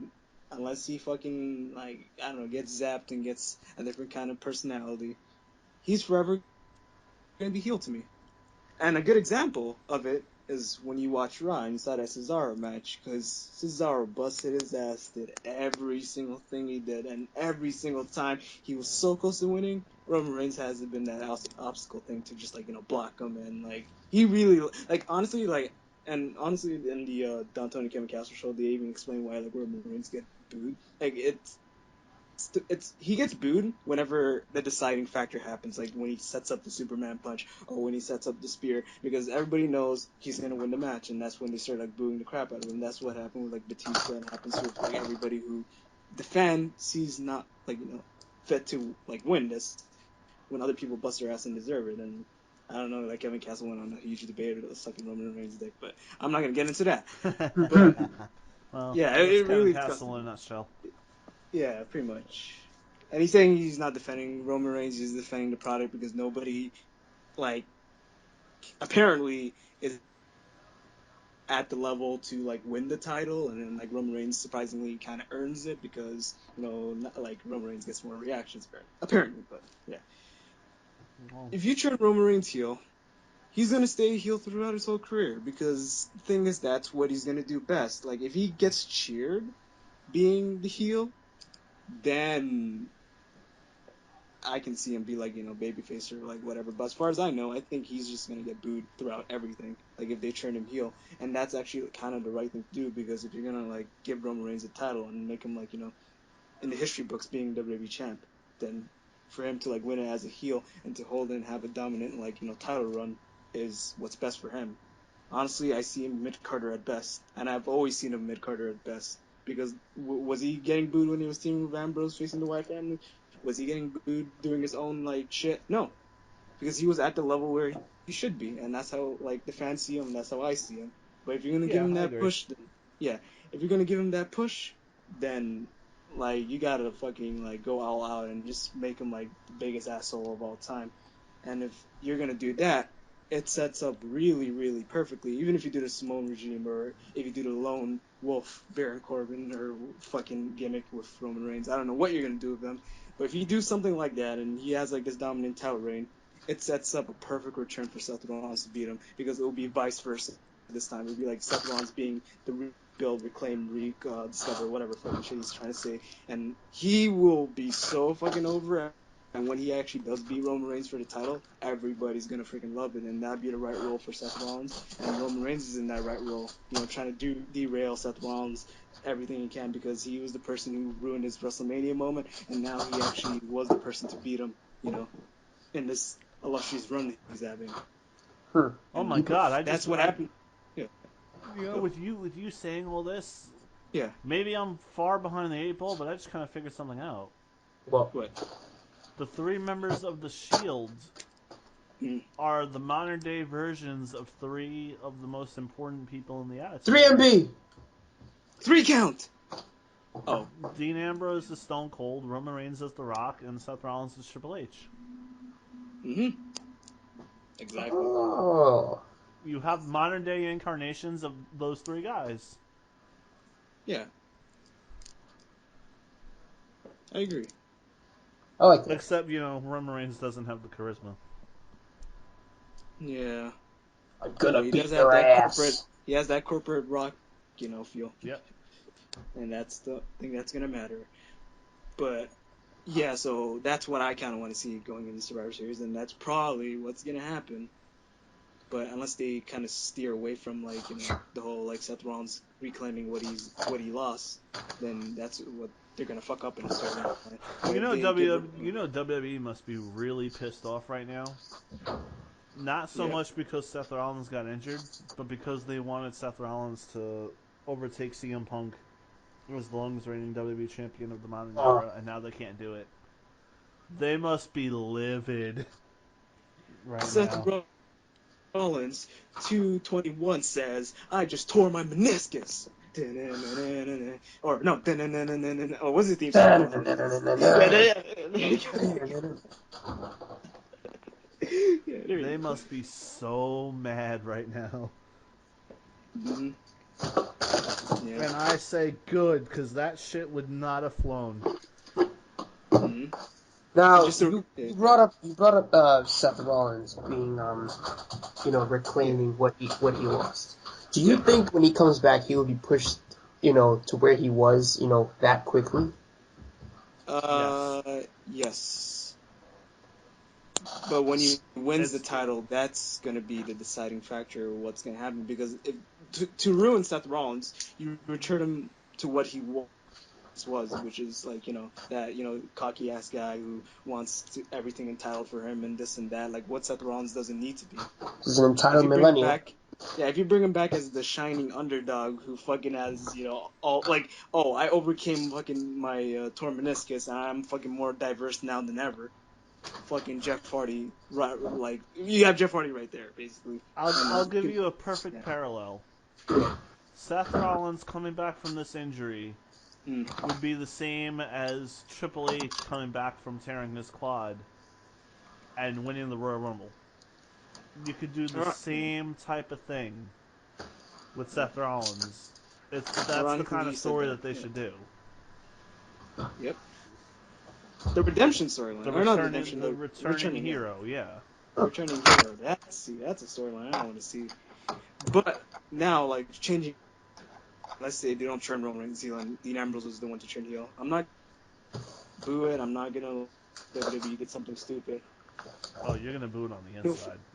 No, I'm not gonna even boo it on the. I probably.